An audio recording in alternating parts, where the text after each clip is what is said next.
Overcoming poverty is not a gesture of charity.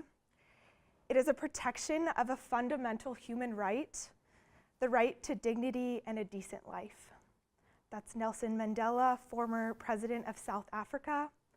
My name is Amy Dunham, and I'm a senior public relations major with an emphasis in nonprofit and ministry, and I'm going to be talking to you today about reconciling relationships, PR's role in poverty alleviation. So let's take a look at the scope of the issue. So today, half of the Earth's population, 3 billion people, currently are living in poverty. That's $2.50 US dollars a day. And of that, 1.3 billion are living in what we call extreme poverty, which is less than $1 a day. In developing countries, we see that people living in poverty spend 60 to 80% of their income on food, while Americans spend less than 10%. 3 million children die of malnutrition every year. 1.2 billion live without electricity. 750 million people lack access to clean drinking water. And 2 billion people do not have access to a bank account or basic financial services. In the face of this global issue, you might be feeling pretty overwhelmed. You might be thinking or feeling a stirring of justice within you, and what is the answer to this issue? What I'd like for you to consider today is how the nature of both public relations and global poverty are centered on the issue of broken relationships. In the book When Helping Hurts, we see a model for how essentially we are all experiencing the poverty of broken relationships. Broken relationship with God, with self, with others, and the rest of creation. This means we experience a poverty of spiritual intimacy with God. We experience the poverty of being, leading to low self-esteem or elevated self-esteem, a God complex. We see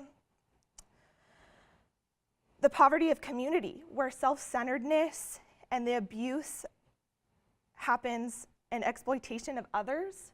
And lastly, we see the poverty of stewardship, which is loss of purpose, laziness or workaholism, materialism, and even the ground being cursed. Therefore, all that we humans touch is essentially broken as well. So the systems we create, our economic, our political, our social, and even our religious systems are broken. Knowing this, we see that poverty extends beyond just material needs, lack of resources, access to goods. An effort to capture what the true essence and definition of poverty is, the World Bank did a survey on the experts of poverty, which is those living in poverty themselves. So let's take a look at some of the things that they say. For a poor person, everything is terrible. Illness, humiliation, shame, we are cripples. We are afraid of everything. We depend on everyone. No one needs us. We are like garbage that everyone wants to get rid of. We don't have any family, food to bring to family. I borrow, mainly from neighbors and friends. I feel embarrassed standing before my children when I have nothing to help feed my family. I'm not well when I'm unemployed. It's terrible. Another one.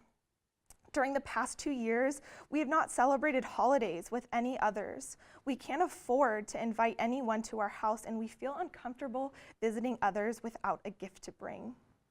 The lack of contact leaves one depressed, creates constant feelings of unhappiness and a sense of low self-esteem. And this one hits me the most. The poor have a feeling of powerlessness and an inability to make themselves heard. Throughout these stories, I hear themes of powerlessness, of no hope, dignity, or community.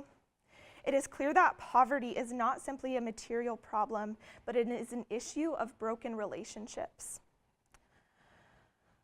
Understanding that we all experience broken relationships can hopefully bring us a little bit more empathy when handling this issue. Reflecting on what it feels like to be silenced, what it feels like to be alone, can help us get a glimpse on being more strategic about how we treat the issue of poverty, knowing that these things help. What we think about poverty is also the way that we treat it. So, for example, you wouldn't treat a broken arm with a great word of encouragement, just like you wouldn't treat this holistic issue with only material goods. Knowing all of these things, two things come to mind. My individual heart and calling in this world to partner with God as an agent of reconciliation.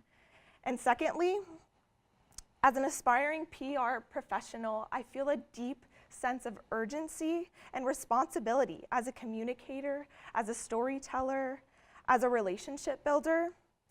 I want to use my gifts and my talents to help end this issue.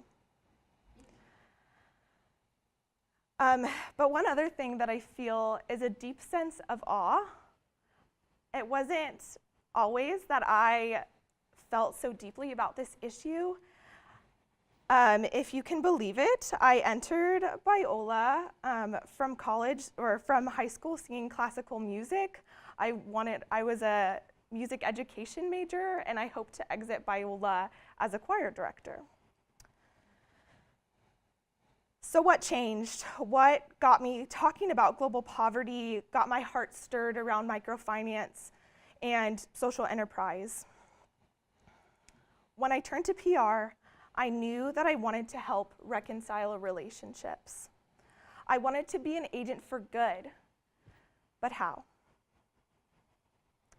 That's when I began to learn what PR leaders are called to do. Public relations leaders, grounded in their love of relationships, are called to communicate and advocate for the empowerment and well-being of all people.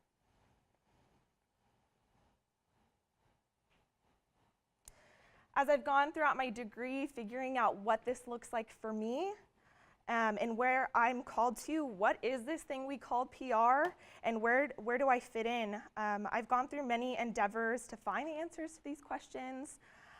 I believe exploring leadership roles in PRCSA and 6th Street public relations have challenged me to think deeply about PR.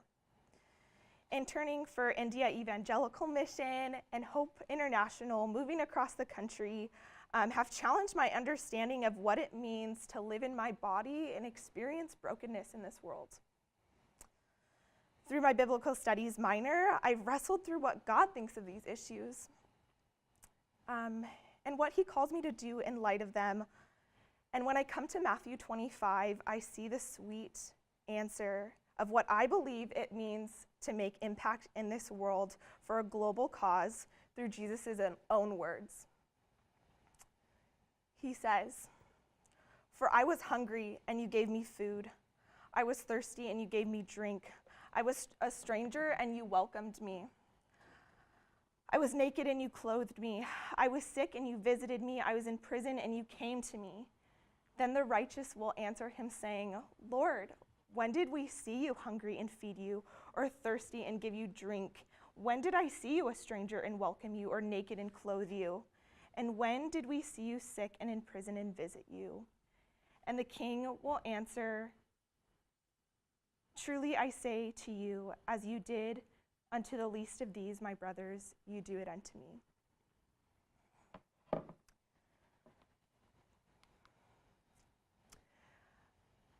So this summer at my internship with Hope International, it's a microfinance institution working towards poverty alleviation.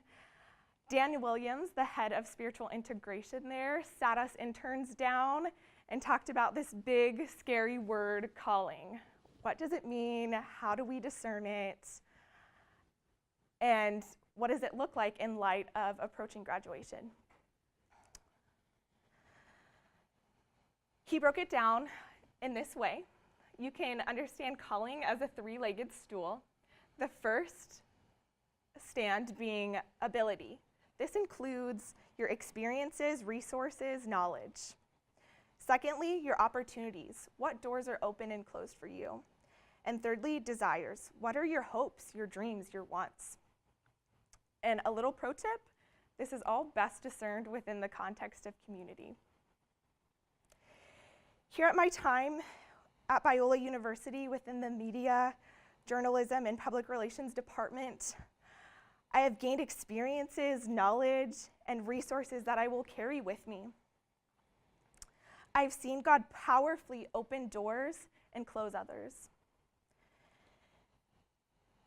And I've also seen him give me desires. I've let him see me dream about the future and even conspire about things that I love and that I'm passionate about. And lastly, I feel so thankful that he's given me a community to discern all these things in. And that's you guys here at Biola.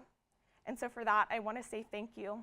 Thank you to you, my peers. Thank you to my professors, my mentors, my friends, those who have supported me. You are my community, and thank you.